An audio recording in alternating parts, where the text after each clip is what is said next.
Hello. Good afternoon, good morning, good evening.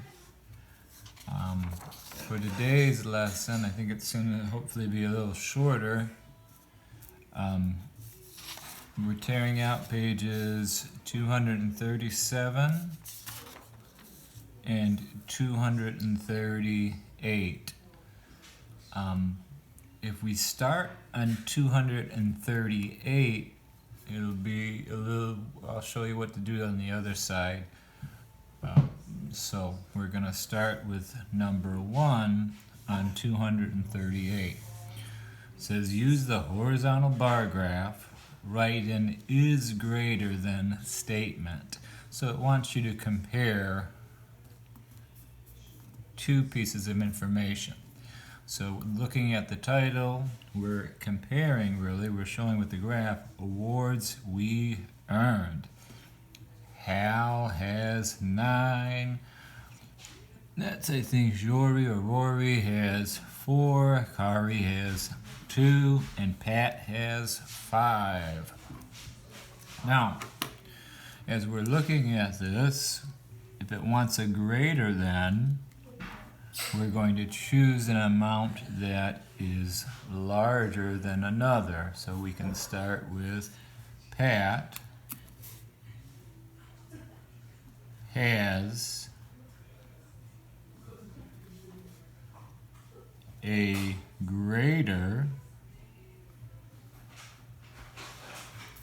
amount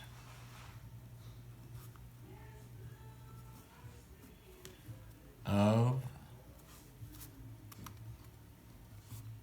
awards than, with the A when you're comparing, not E as in then. And as you're finishing the statement, we have to choose basically anybody but Hal, because both Kari and Yori here have less than Pat. If they have less, then Pat has greater. So Pat has a greater amount of awards than Kari. And then this one I'd like to try for you to try on your own. I'll show you the answers after you pause and complete your work. All you're doing is flipping this graph around so you have the same title. Awards we, and then you can complete the title. Down here I'll start with Hal. And the one thing to make sure you do is to start like they did at 0. So here's your scale, 0, 1, 2, and I'm going to let you do that on your own and check back to see if you did it correctly. When you flip over here, I'm just going to talk for a few minutes. We started with kind of a harder statement to come to, but as we're looking at this, I think what you can do if you wish, and I'll show you some that I'm going to do and see if you can come up with some similar statements.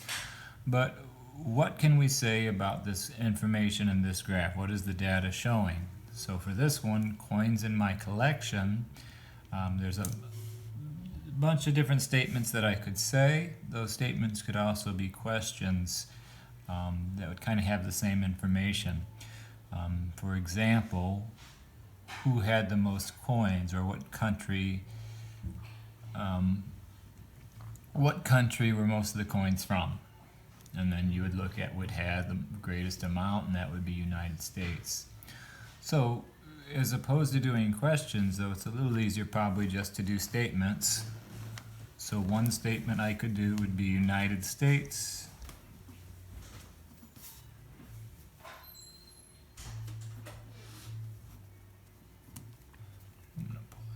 Okay, so when you're looking at these graphs, there's usually going to be two very basic questions or statements that you can answer or that you can make. Always think about these in terms of most and least. Those are two basic statements you can make.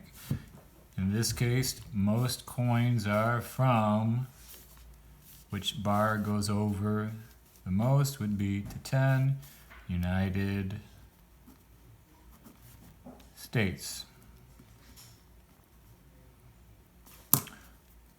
Here, flip that around, the least amount of coins come from the smallest bar is going to be this one, which is 3, and that would be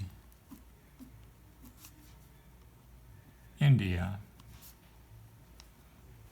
Now, these two basic questions can pretty much be answered, or if we're thinking about these in terms of statements, they can be made for any graph, but then there are many other statements that could be made as well.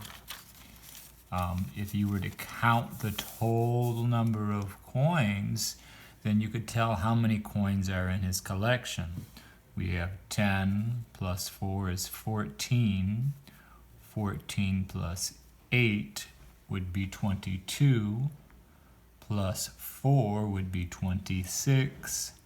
Plus 3 would be 29. So there's 29 coins in his collection. I have an equal amount of coins from what two bars are the same. Well, that would be Canada and Japan.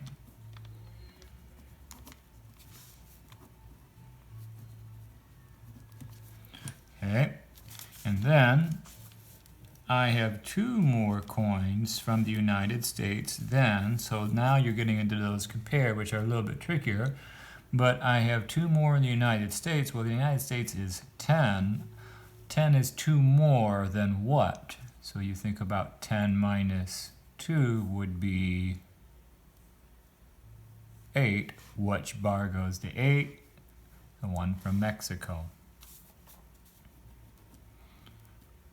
Another type of statement you could make, I'm running out of paper space, would just be a specific bar's amount. So a true statement that you could make would be, how many of my coins are from Japan? 4, and you could make that statement, 4 coins come from Japan. So for this graph down here, what I'd like you to do is try to do a couple statements that you could make from the graph. You can do it on a sheet of loose leaf paper like I did, or you can just kind of squeeze a couple in and around here. And again, just to kind of get you started a little bit, instead of saying most coins, one possible statement you could start with, say, most flowers are what goes greatest. The fewest amount of flowers are, and those type of statements are what I'm looking for. I'll write a few down here. Again, the most, the least are very basic, and then you can kind of make them as difficult as you wish. And I think I'll just pause the video now, fill out some sample type statements.